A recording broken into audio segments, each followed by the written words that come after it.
नमस्कार दोस्तों, स्वागत है आप सभी का आज के इस वीडियो में। जैसा कि हमने आपसे चर्चा की थी कि जो सिलेबस है उसमें मॉडर्न सब्जेक्ट्स को ज्यादा से ज्यादा जो है इंक्लूड किया गया है।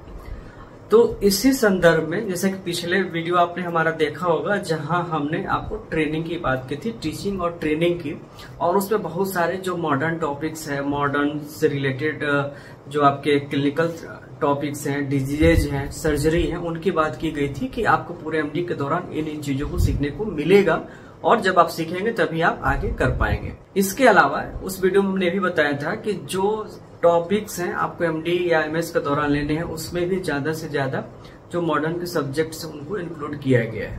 तो आज हम इसी विषय पे चर्चा करेंगे कि कौन कौन से टॉपिक्स आप लेंगे और किन किन टॉपिक्स के लेने के लिए जो है इसमें एक नोटिफिकेशन दिया गया है कि आप इन पॉइंट्स पे रिसर्च कर सकते हैं।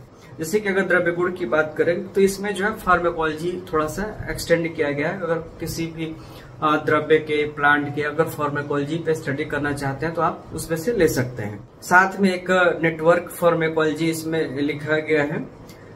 Quality, safety and efficacy testing भी है द्रव्य गुण में। फार्माको विजिलेंस रखा गया है। एफिकेसी टेस्टिंग इन विट्रो और एनिमल स्टडी भी रखा गया है। फार्माको एपिडेमियोलॉजी है इसमें। रस शास्त्र में भी बहुत सारे फार्माकोलॉजी को इसमें ऐड किया गया है। भस्म परीक्षा को ऐड किया गया है। डेवलपमेंट ऑफ फार्मास्यूटिकल टेक्नोलॉजी, अगर आप आयुर्वेद से रिलेटेड कोई नई टेक्नोलॉजी लाना चाहते हैं, फार्मास्यूटिकल टेक्नोलॉजी, तो उसके बारे में आप जो है टॉपिक ले सकते हैं, रिसर्च कर सकते हैं।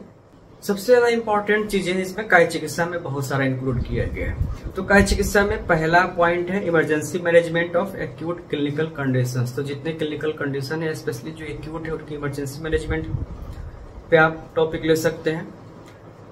Ayurvedic medical management of terminally ill patients, जो लास्ट स्टेज में बहुत से ऐसे पेशेंट्स होते हैं जो क्रिटिकल होते हैं, टर्मिनली इल, जो कि मतलब नियर टू डेथ होते हैं, उनका आयुर्वेदिक मेडिकल मैनेजमेंट का टॉपिक आप ले सकते हैं।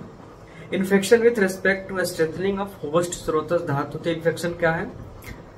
Clinical management of systemic disease और disorders like nervous system, musculoskeletal system, cardiovascular, GI and urogenital etcetera. Degenerative conditions, genetic disease और disorders, metabolic disease, geriatric problems, gastrointestinal tract disorder, neurological condition, autoimmune disorders, endocrine, non communicable disease. तो इसमें सारी चीजें जो हैं, जितने भी जो सिस्टम बताए गए, सिस्टम का इमरजेंसी मैनेजमेंट, जो भी एक्यूट कंडीशंस है उनका, टर्मिनली इल पेशेंट्स का आयुर्वेदिक मैनेजमेंट, इसमें बहुत सारे टॉपिक्स जो है मॉडर्न सब्जेक्ट से दिए गए हैं जहां से आप ले सकते हैं अपने रिसर्च के लिए।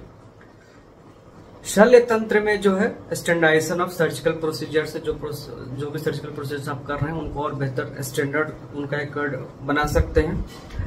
Exploration and establishment of classical procedures है और बहुत सारी चीजें हैं इसमें। शल्य शलाक्य में भी है मॉडिफिकेशन या स्टैंडर्डाइजेशन ऑफ सर्जिकल प्रोसीजर्स, ये आप इसमें एड ऑन कर सकते हैं।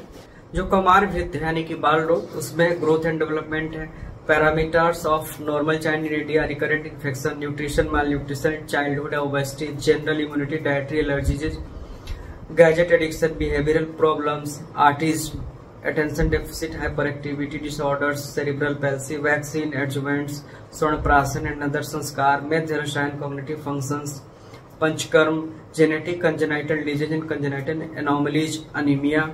ये सारी चीजें आप इसमें ले सकते हैं बाल रोग के दौरान। स्त्री रोग में फीमेल इनफर्टिलिटी है, issue related to fallopian tubes, pre conception care, prenatal, natal, postnatal care, endometriosis and other uterine dysfunctions, menstrual irregularities जिसमें कि पीसीओडी रिलेटेड सारी चीजें हैं। इंट्रा यूट्राइन ग्रोथ रिटार्डेशन है, अनीमिया है, गेस्टेशनल डायबिटीज है, क्लैम्सिया है, cervicitis, leucorrhoea, premenstrual syndrome, menopausal syndrome, female sexual dysfunction, antenatal care, गर्भ संस्कार। तो आपने देखा कि इसमें जो है जो टॉपिक्स या जो आपको डिसाइड करना है रिसर्च एरिया, तो उसमें बहुत से नए नए टॉपिक्स का समावेश किया गया है और बहुत से जो मॉडर्न सब्जेक्ट्स इसमें ऐड किए गए हैं। तो अगर आप आयुर्वेद पे करना चाहते हैं तो आप आयुर्वेद विषय को आप ले सकते हैं अपने रिसर्च में, या अगर मॉडर्न सब्जेक्ट्स को या मॉडर्न डिजीज को लेना चाहते हैं तो अभी आप अपने रिसर्च के लिए उसको सिलेक्ट कर सकते हैं और जो भी ट्रायल है आप उसको कर सकते हैं।